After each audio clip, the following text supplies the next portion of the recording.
이제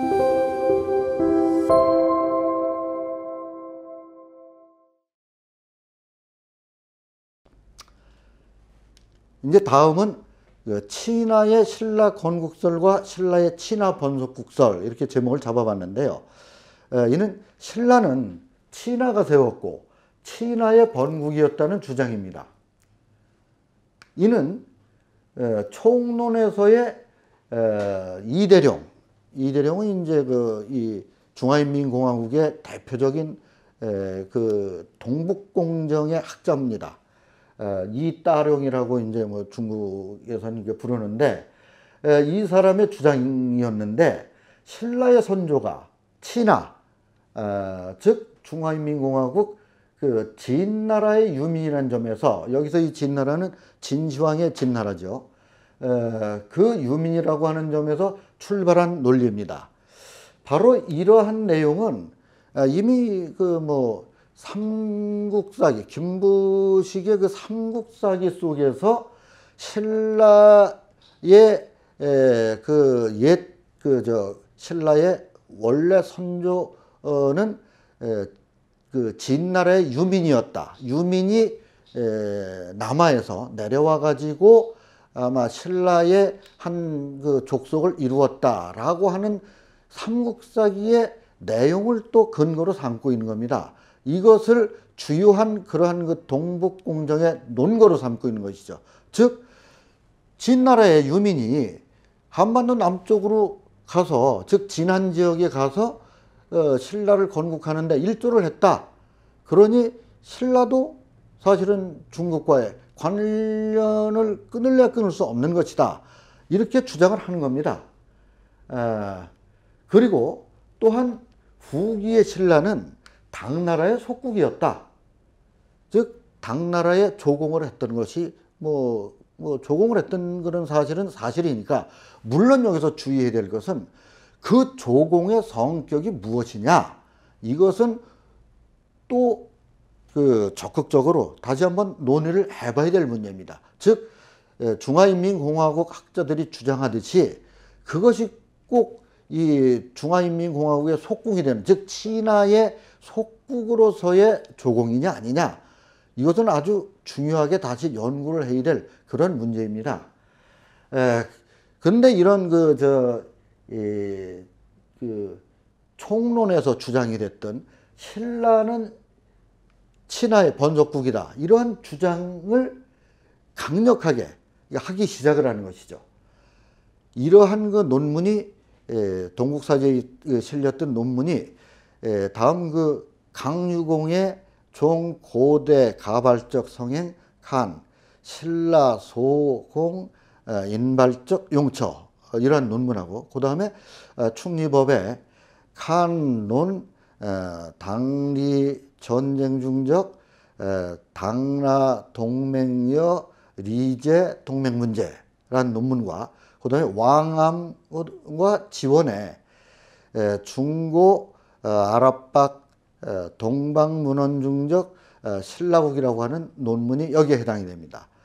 여기서 이제 재밌는 게 이 강유공의 그 첫 번째 논문 종 고대 가발적 성행 이런 하는 이 논문은요, 이게 동북 공정의 그런 논리를 바탕에 깔고 있기는 하지만 재밌는 그런 논문이긴 합니다. 즉 신라에서 당나라에 신라인들의 그 머리카락을 이제 수출 또는 조공했었다라는 그러한 그 내용도 있습니다. 즉 그 내용을 주제로 해서 쓴 논문입니다. 그래서 이 신라에서 친하 쪽으로, 즉 당시 당나라 쪽으로 사람의 그런 신라인들의 머리카락을 수출한 건지 조공을 한 건지 더 연구를 해봐야 되겠지만은, 여기서는 그 조공했다라고 얘기를 하죠. 조공했다라고 하는 것이 기존에 잘 밝혀지지 않았던, 얘기가 되지 않았던 그런 내용이기 때문에 이 논문은 그런 점에서, 즉 동북공정의 논리를 벗겨내고 나면은 좀 재미있게 읽을 수 있는 그런 논문이라고 볼 수가 있습니다.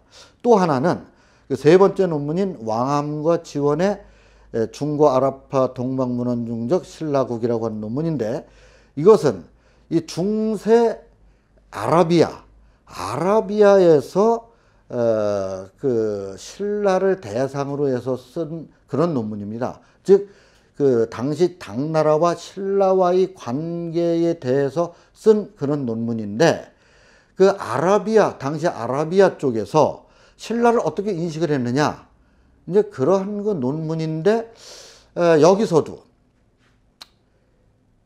중요한 게 동북공정의 논리를 깔고 있다는 것이죠. 여기서 보면은 당시 신라가 당나라 쪽에 속국으로서 조공을 관계를 맺고 있었다. 이러한 논리가 깔려 있습니다. 그래서 저 아라비아까지도 이 동북공정의 논리로서 작용을 할 수 있는 그런 그 근거를 끌어들일 수 있는 그러한 논문까지 나왔구나 하는 점에서 눈여겨볼 그런 그 연구 성과라고 볼 수가 있습니다.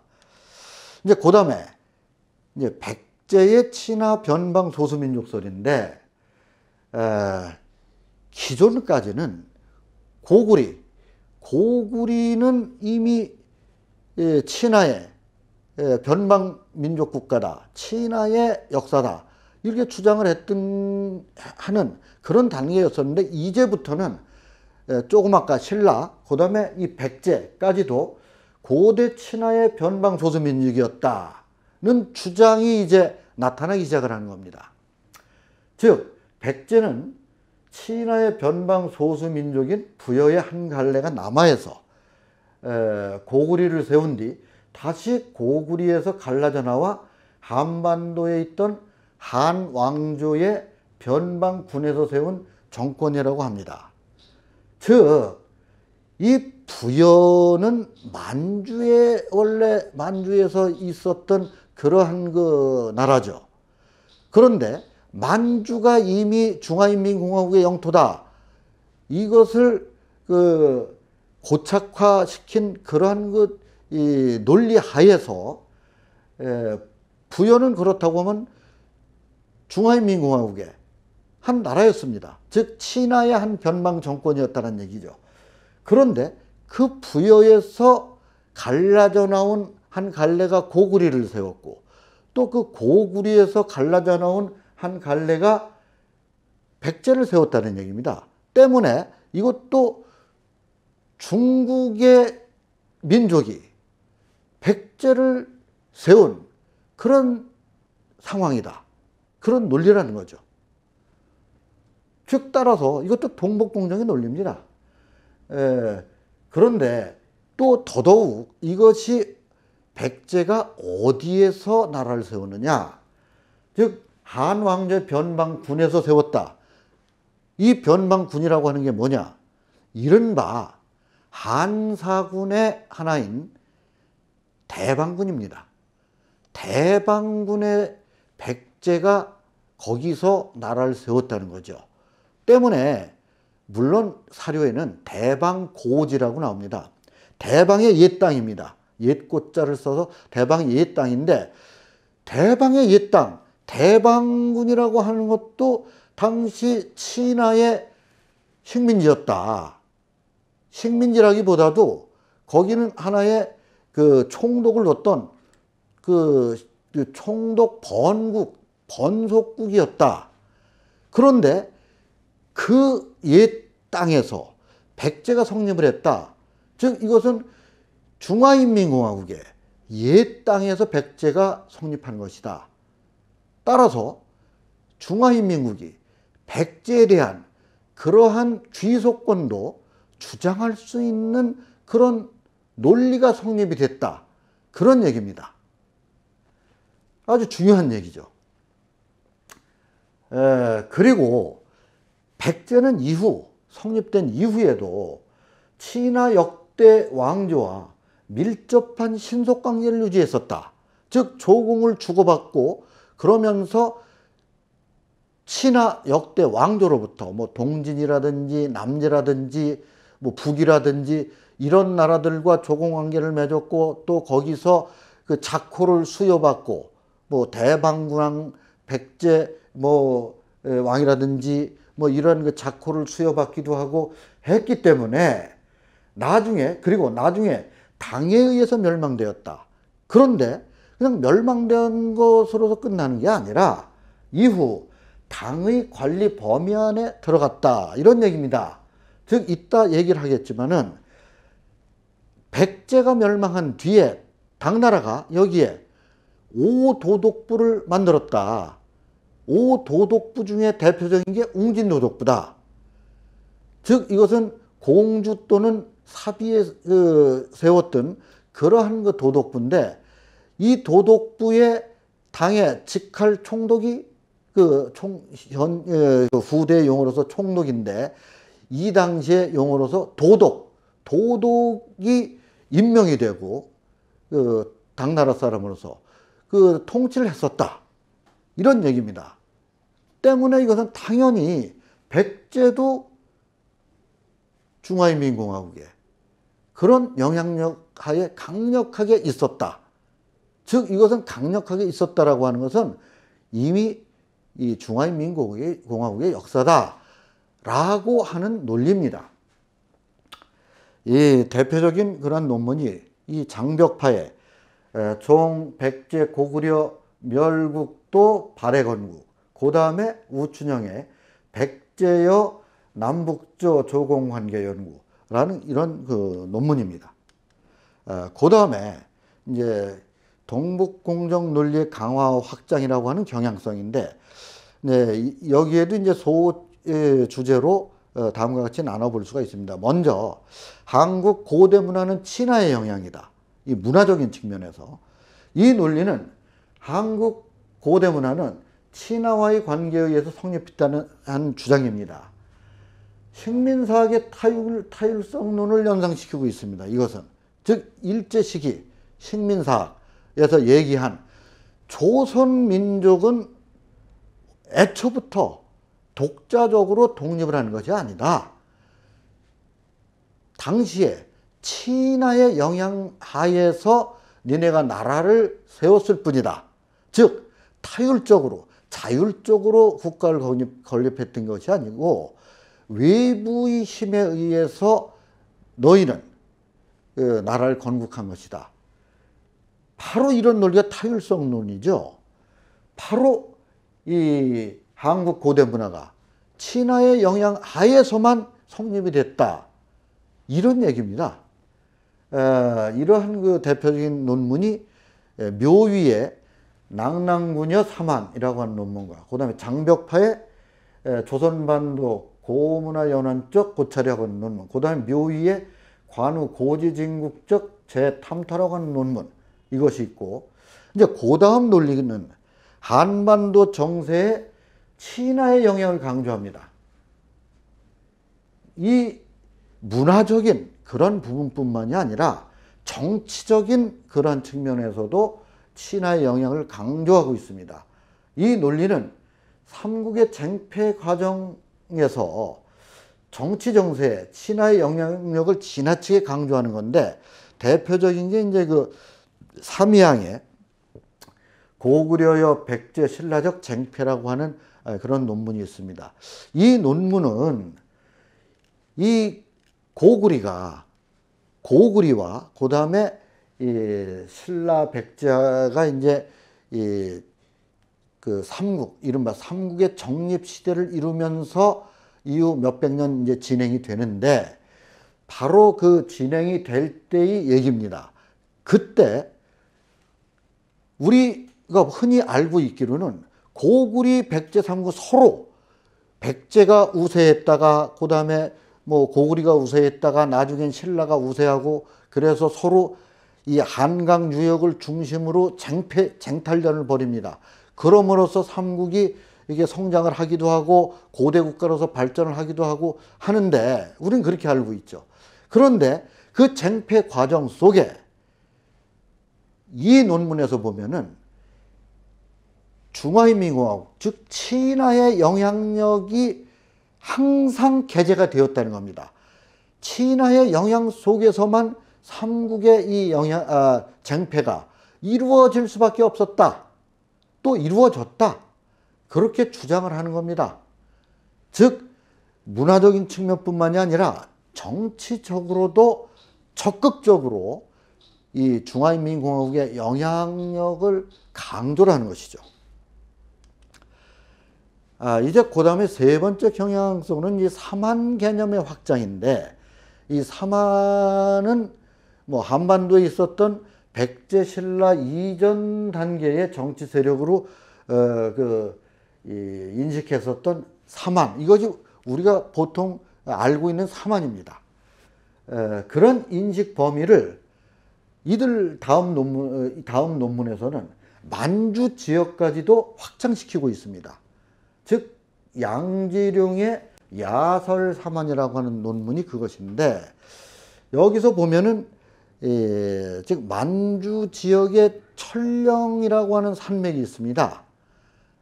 한반도의 그 천령이 아니고 이 만주에 있는 천령이라고 하는 산맥인데, 이 천령 지역을 중심으로 해서 삼한이라고 하는 그런 정치 세력이 있었다 라고 주장을 하는 겁니다. 그런데 이 논문, 그런 논문, 그 천령이라고 하는 그 지역이 있었다라고 하는 그것은 맞는데, 그것이 후대의 그런 삼한과 관계가 되느냐, 이것을 양지룡이라고 하는 사람은 부정을 하는 겁니다. 즉 원래 삼한이라고 하는 게 만주 지역에 있었다라고 하는 것은 맞다. 즉 이미 그것은 친화 25사 중에 하나인 뭐 금사라든지 요사에 보면은 만주 지역에 삼한현이라고 하는 지명이 등장을 합니다. 바로 그것을 가지고 삼한이라고 하는 게 만주에 있었던 건 사실이다. 그런데 바로 그것을 가지고 이 한반도 남부에 있었던 삼한하고 관련이 된다라고 하는 주장은 틀렸다라고 하는 게 이 양지룡의 얘기입니다. 그렇다고 하면 뭐냐? 그 만주에 있었던 삼한이라고 하는 그런 것은, 그것은 그 삼한이라고 하는 현으로서의 지명도 있지만, 그 지명이 남게 된 것은 이미 만주 지역 전체가 삼한으로 인식됐었던 그러한 사실이 있었다라고 하는 겁니다. 즉, 그 이전 고구리라든지 발해라고 하는 그러한 그 정치체들이 역사상으로 보면 삼한으로 불렸던 그러한 흔적이 있다. 그러한 것이 있기 때문에 만주가 이미 삼한으로서 인식될 수 있는 것이다 라고 주장을 하는 것이죠. 즉 천령 지역만 삼한이 아니라 만주 일대 전체가 삼한으로 불려도 마땅하다, 이렇게 주장을 하는 겁니다.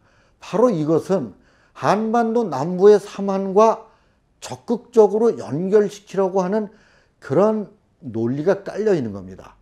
즉 이런 면에서 본다면은 만주가 삼한과 그렇게 관련이 된다면은 한반도 남부 일대도 바로 중화인민공화국의 영향력을 행사할 수 있는 그러한 근거가 제공이 된다, 이렇게까지도 논리가 확대될 수 있는 겁니다.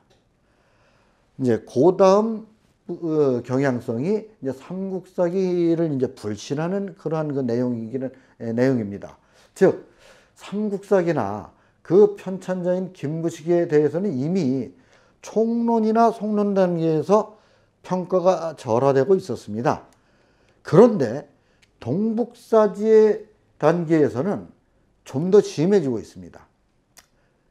즉 김부식의 그런 그 사론이라든지 이러한 것을 너무 김부식의 그런 역사관이 이것은 너무 과대망상적인 그러한 논리가 많다, 이런 식으로 규정을 짓는 그러한 그 논문들이 여기에 등장을 하는 겁니다. 즉 강유공과 허리분이 공동 그 집필한 종 삼국사기 신라본기 간 김무식 대 해동 삼국 개념적 안배라고 하는 그 논문, 그 다음에 손위험의 전담 당나 전쟁 중적 매초성 지전, 뭐 이 두 논문이 그 김무식의 삼국사기를 평가절하하는 겁니다. 그 대신 그러니까 그 중화인민공화국, 즉 친화의 자료들을 우위에 두고 있습니다. 삼국사기에 비해서 친화의 자료를 우위에 두고 있다는 것이죠. 이게 대표적인 게 그 두 번째 논문, 그 매초성 전투에 대한 것인데, 이 매초성 전투라고 하는 것은 그 우리가 흔히 알고 있는 라당 전쟁, 그 삼국 통일 전쟁 중에 후기에 벌어졌던 신라가 당나라를 몰아내는 전쟁입니다. 그것이 나당 전쟁인데, 그 나당 전쟁에 굉장히 중요한 전기가 되었던 그 전투가 매초성 전투라고 하는 게 있습니다. 이 매초성 전투는 지금의 임진강 유역에서 벌어졌던 그런 전투라고 보여지는데, 물론 그 매초성이 임진강 유역이냐 아니냐 그런 논란은 되고는 있습니다. 그러나 대체적으로 임진강 유역이라고 이제 보여지죠. 그 임진강 유역에 있었던 매초성 전투에서 우리가 알고 있기를, 근데 삼국사기에서는 신라가 승리를 했다, 이렇게 나타나고 있습니다. 그런데 이 중화인민공화국 사서에서는 삼국사기와는 달리 당나라가 승리를 했다, 이런 식으로 나타나 있습니다. 그러다 보니까 이 논문에서는 즉 당나라가 이겼다 라는 차원에서 김무식의 삼국사기 기록을 평가절하하고 있는 것이죠. 즉 김무식의 삼국사기는